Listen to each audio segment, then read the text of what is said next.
Sunday Night Football. The Micah Parsons Bowl. Jerry. Micah Parsons Bowl. In Jerry World. I got to say, as a narrative / storyline, payoff, this was kind of disappointing. I was expecting something. Parsons. I'm not even going to say the score. We don't even deserve the score. We don't deserve it. No, 40-40 tie. A 40-40 tie. Yeah. It was a good game, but in terms of narrative payoff, it was kind of weak. There was no Micah Parsons game-ending sack. There was no – Chris tried to sell it. There was a maybe Micah saved the game because Dak could have run in and Micah tracked him down for a 0-yard sack. We almost got it, though. There was a play. It took a while. And they, to be fair, Dallas did a great job of, not letting that happen. I mean, that was clearly a focus of theirs this week is, hey, I know we've been saying that Micah Parsons is this liability on defense, but dude, make sure you assign multiple players to him at all times, right? So he was getting chipped. He was getting, extra help a lot, right? And then it took a long time, but late in the game, he finally got a one-on-one against Tyler Guyton, absolutely roasted him on the outside. And Tyler Smith somehow sees this happening. One of these times where the guard doesn't really have an assignment and it's go find work, right? He, out of the corner of his eye, sees, Parsons has absolutely roasted Tyler Guyton and launches himself at him and gets just enough, barely touches him, but gets just enough, I think, to genuinely be the difference between strip sack, fumble, and not affecting the play, essentially. Tyler Smith saved the game late in the game. Yeah, huge. And Tyler Guyton got benched again. Yeah. The starting left tackle for the Cowboys. I was talking to you earlier today. We used to make the statement about Anthony Richardson's only started and completed X number of games for the Colts. Tyler Guyton's been benched in 4 out of his starts, I think, in the last 2 years. 3 or 4 starts. He got benched again. Which almost makes what Dak Prescott's doing that much more incredible. Missing his starting center, having a turnstile at left tackle. Pretty impressive what Dak is doing with this. I mean, that offensive line is in bits at the moment. And the offense is still moving the ball. Yeah, it was already an offensive line that didn't look great on paper, even with the starting 5 that it's supposed to have. They are, the only guy left that you would be confident in is Tyler Smith, the guy we talked about with the miracle play. The rest of them are all either not good or backups. The Packers were up early, and it looked the game, one of the very first plays of the game, there's a deep ball. Was it Dontavian Wicks and Matthew Golden? Yeah. Just wide open. It looked like they ran a sail concept, and both parts of it were open and then ran into each other. They were just both standing there. Golden intercepts the pass. Golden's he steals it from Wicks. He got the 50 yards. By far, the bigger risk to that falling incomplete was that the other receiver was going to act as defensive back and be a pass breakup. The Dallas DBs were spectators. I've never seen bad offense and bad defense. Bad offense get rewarded for defense that was worse. 2 receivers running the same route to the same spot. And the defense was so bad, you could choose who gets the reception. Fantasy people just, what my guy. I want my guy to catch it. You know what I wondered on that play briefly? A sail concept. It's one is basically a straight vertical route, and then the one that bends, because you're traveling further and you're cutting, theoretically should therefore take longer and you end up shallower, right? I kind of wondered, is Matthew Golden's 4.2 speed so legit that he actually just outran Wicks, even though Wicks is running in a straight line vertically and he actually has to bend it outwards? I was curious about that, whether it was just he's just so fast that he can't be the inside guy on that. So early on, it feels all right, of course. The Cowboys have one of the worst defenses in the league right now. The Packers have one of the best defenses in the league. They've been unreal through 3 weeks. And the Packers scored 2 quick touchdowns. Yeah, and you're game over. This is going to be the dominant walkover that we expect. That's it. Then things get weird. Yeah. It's 13-0. The Cowboys block the extra point, return it for a 2. For 2. And it's 13-2. Of course. And then they don't leave. They just keep sticking around. The whole time you're expecting the Packers. I was expecting the Packers to run away with it. Dak throws one up to George Pickens just before the half. Incredible catch along the sideline. They score a touchdown on a 95-yard drive just before the half. Unreal. And then a strip sack, and they get the ball back. It's crazy. Then a James Houston strip sack really quick, and Dak to George Pickens on the next play 15-yard touchdown, and all of a sudden at halftime, Dallas is winning 16-13. For most of the first half, Green Bay was like comfortably the better team, and then suddenly, the miracle catch by George Pickens, and that this is making it look a lot closer than it actually was, and then strip sack and a touchdown. You're like, hang on, somehow Dallas is leading this game going into halftime. This is ridiculous. Every time Green Bay scored, it was the type of bad defense that you're like, how have they not already put up 50? Every positive play by the Packers felt like it was so easy against utterly terrible defense. But it's just in between those they didn't do a whole lot. Like Dallas's defense, I don't even know if it was the defense or Green Bay's offense or whatever. The middle part was a lot of nothing, and then every now and again Dallas's defense would just implode and they would have a walk-in easy big play. There's a lot of, there's so many big plays in this game that lead to a 5-quarter 40-40 tie, but 8 total lead changes. So Dallas was leading at the half. Josh Jacobs touchdown. Dak comes back to Ferguson for a touchdown. Josh Jacobs 18-yard run, and the whole time I think we're joking about storylines, right? Like, what's the funniest story? Like, what are the storylines coming out of this? Yeah. And so Josh Jacobs runs right by Kenny Clark in this supposed improved run defense for an 18-yard touchdown, right? And then it's like, okay, what's going to happen with Micah in the pass rush? Is he going to seal it? And that's what you were kind of looking for, right? Like the satisfactory, like a Kenny Clark strip sack or someone that's involved. The funny things were like small moments, like there was one point where Dallas's defense almost holds like a goal line stand, but then the last play, they give up just a walk-in touchdown to Josh Jacobs. But it was so they'd held for 3 straight plays or whatever it was. And then Chris on the broadcast is like, Dallas's defense is just sick and tired of hearing about how bad they are. And they're like, they've come to play today. And then Josh Jacobs just walks in a straight line right in for a touchdown. The other, I thought, hilarious storyline piece was Dallas is driving down the field while Mike is in the tent getting his back checked out, right? The back that kept him all out of training camp with the Cowboys that Jerry's kind of using as his, extra side, damaged goods I'm selling. Of course, I'm not going to pay him $47 million. The guy's got a bad back, and he's in the tent getting his back checked out while Dallas is driving down the field. Also fun for storyline purposes. Micah did come back, though. Hey, guys, real quick, only 40% of our viewers are actually subscribed, so let's change that. Hit that subscribe button, and now let's get back to the action. Yeah, he came back, and also, he didn't have the sort of the story headline strip sack to end the game type of deal. He was, however, an absolute massive problem for the Dallas offense. It's not like Micah Parsons did nothing. They kept him anonymous all game. This is he had a ton of pressure, and they were dedicating extra bodies to him the whole time. And it didn't matter, which is mostly impressive, I think, with Dak in the pass game. It didn't matter. But the they bigger moved the ball and put points on the board. There will be people that come out of this game that were like, why didn't Micah Parsons do more in this game? My question coming out of this game would be, where the hell was Rashawn Gary? Because Micah Parsons was A, very, very good, and B, getting all the attention. Where was Rashawn Gary when that happened? That's what I mean. Our whole shtick is, don't look at the box score and this and that. The fact that Micah Parsons had a 0-yard sack, right, which was a key. I want to talk about that play in a second. That wasn't the way that he made the impact, right? Of course, the same thing he always does is continuing to win snap after snap after snap.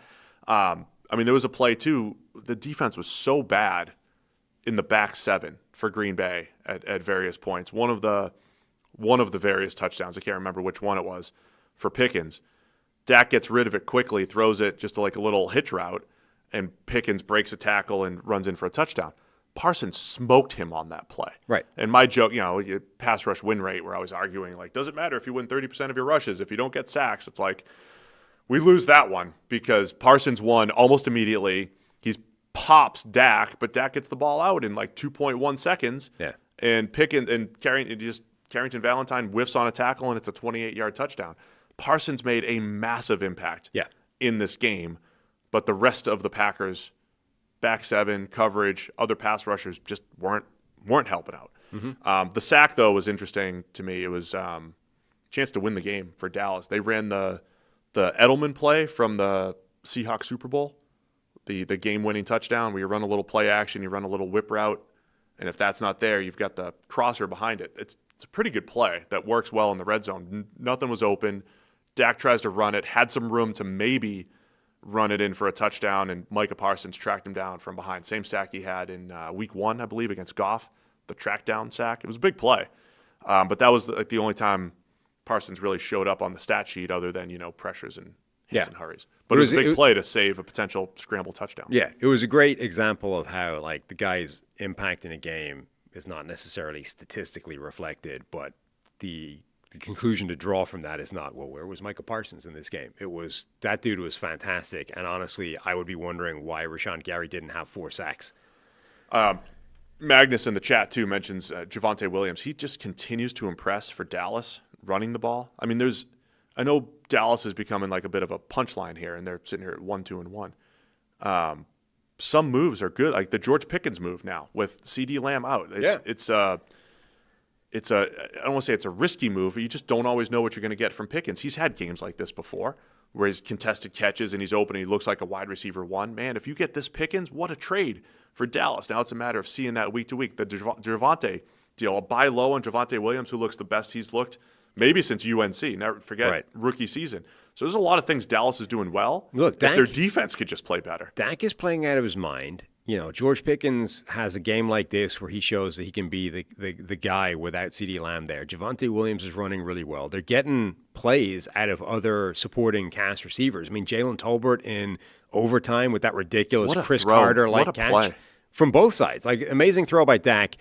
Tolbert is like a full yard over the sideline as he's catching that football, somehow keeps both feet in bounds. Like, amazing catch by him. They're getting Ryan Flournoy involved in the offense as well, both running and catching the ball. Like, they're getting plays out of this offense, despite the offensive line, as we talked about, being an absolute mess right now. The defense looks just catastrophic. I mean, it's amazingly bad in some instances.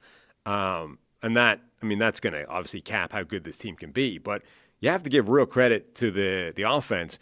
Green Bay's defense, that looked so formidable for a few weeks, I mean, it forgot how to defense in this game. Like, it was just getting wrecked. That's the thing. Like, I feel like I want to give Dak more credit than Jordan Love in this game, just because knowing what we knew coming in, the Green Bay defense looked great. I don't know if that matters. I argue against myself all the time. Does it matter what Green Bay did in previous weeks if they looked awful in this game? Yeah.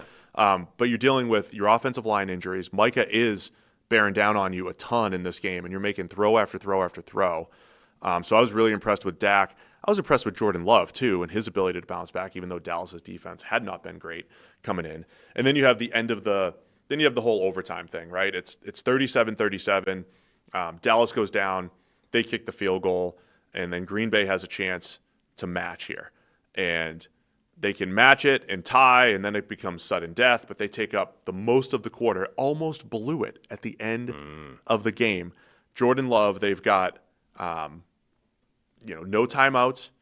Jordan Love lines up with like 14 seconds, tries to run a play, and they have some options here, right? You can spike it and just kick the game-tying field goal, and then you just end the game. I kind of like the idea of like run a play and just see. Like, if a guy's open, you throw it in the end zone. Just see, but then you got to throw it away. But it's really risky. And if he had thrown it out of the back of the end zone, he may have run out of time.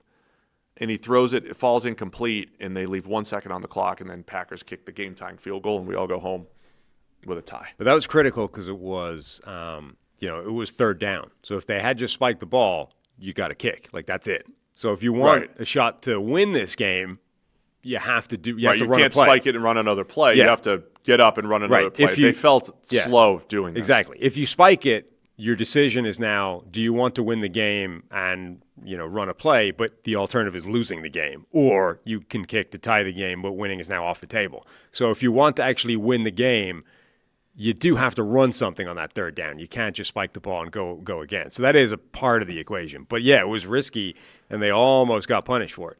Yeah. By the way, on that play, you've got Dallas does their drive. Amazing catch by Tolbert. They get ahead. Green Bay's trying to answer. They struggle with that first little sequence. They're on 3rd and 6, and they heave deep to Dontavian Wicks. He wanted a pass interference call. If one had come out, I definitely wouldn't have been shocked, and I wouldn't have been saying it was a bad call. I wouldn't have been shocked. They don't get it. Didn't.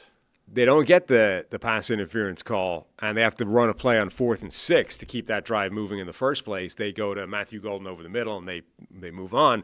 But that was one where it's like the official just doesn't want to throw that flag. He's like, it's overtime. I don't want to be the reason this is going one way or the other. I'm just keeping the flag in my pocket. I hate the prayer heave. We've talked about this before. Like when the quarterback throws a great throw, it's in stride, but this and a receiver gets like his hands ripped away. Like I want to reward that. The pure heave, man, I hate that. So I was kind of glad it didn't happen. Was there contact though? Yes. So this was one where it's not the classic Joe Flacco, right? Which is it's an underthrown deep ball by a mile, and the receiver has to sort of try and fight his way back through, a receiver, and that ends up you just have to call that, right? He's impeding him. This was one where he's sort of off to the side rather than directly behind him.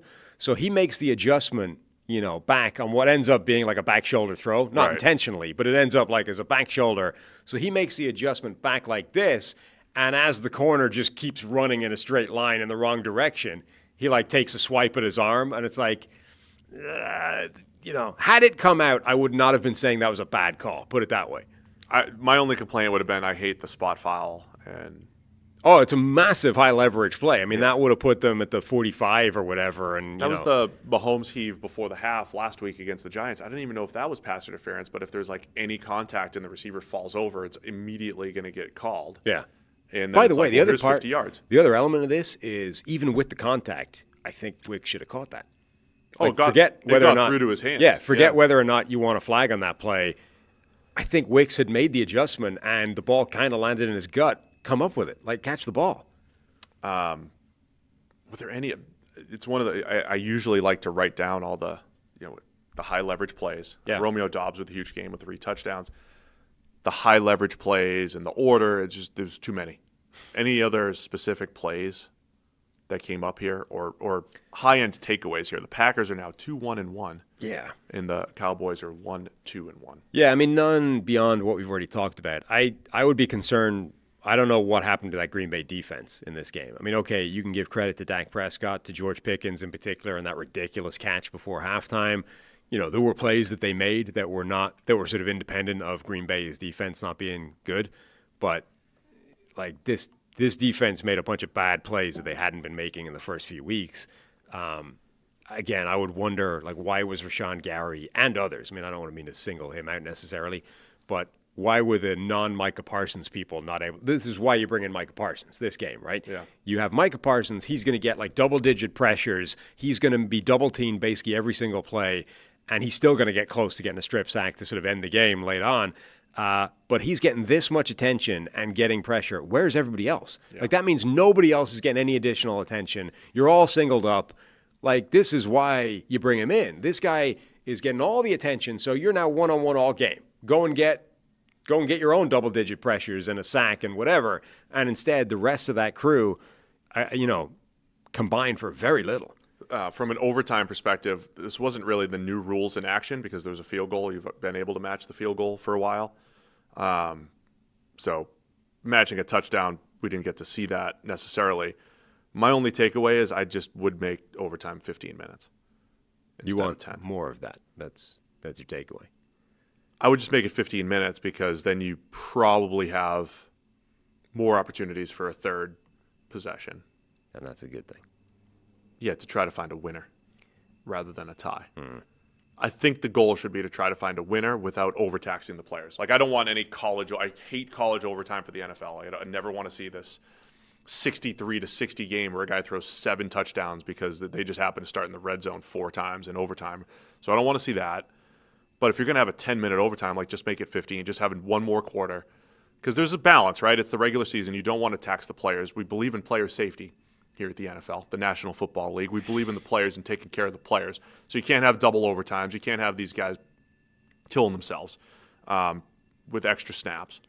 But you can at least go 15 minutes and at least be guaranteed a third possession, almost certainly, right? 10 minutes is pretty quick. I feel like if overtime exists as a concept, there should not be ties. I don't have a problem. You just can't have double overtime. I don't have a problem with ties. I think, honestly, I have no problem with the idea. If you can't win the game in regulation, unlucky. We're all settling for a tie.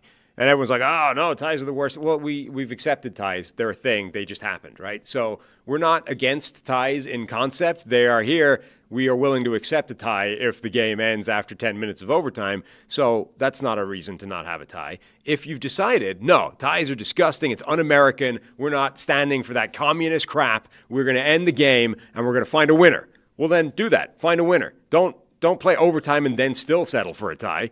Figure it out. Find a way of ending the game. Give them 5 more minutes to everyone rails against the unfairness of, sudden death overtime. At least it resulted in a winner most of the time. And there's a healthy debate among, people whether or not you want to take the ball or take the second possession. I still think taking the ball is best.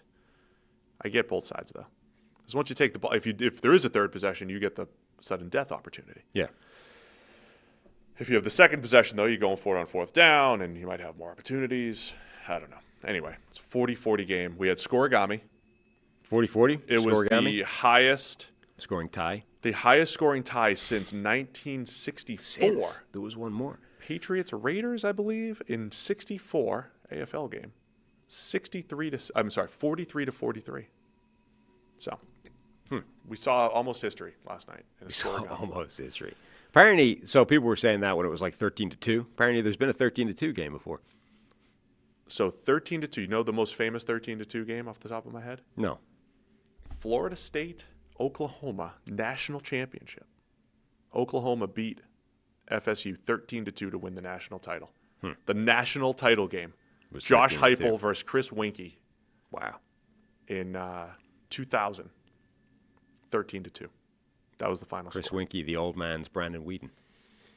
Yes. Before Brandon Whedon could run. The best part about this game being 13-2 is 13-2 without a safety. It's amazing, right? It was just with the blocked field goal, extra point return. Oh, man, what a game. That, I cannot believe, that Dak to Tolbert overtime throw was incredible. Yeah. So Tolbert's in the end zone. Dak heaves it. Tolbert somehow on the same page. He runs away from his defender. The other defender covering him didn't even go with him. Yeah. It was like, wasn't expecting a 50-yard heave. And then Tolbert's ability to catch it along the sideline. What a play. It was unbelievable. Catch is incredible. I mean, to keep both feet in and be literally lying a full yard over the sideline and catch it is crazy. I'm saying 50-yard heave. I guess it went for 34, but it felt longer. The Pythagorean, the throw itself. The length of the hypotenuse relative to the other two Pythagorean air yards. Thanks for watching all the way to the end of the video. Check the Mic is live every Monday, Wednesday, and Thursday, so be sure to hit the subscribe button so you don't miss a thing. And the all-knowing algorithm is convinced you'll also like these videos, and who are we to argue?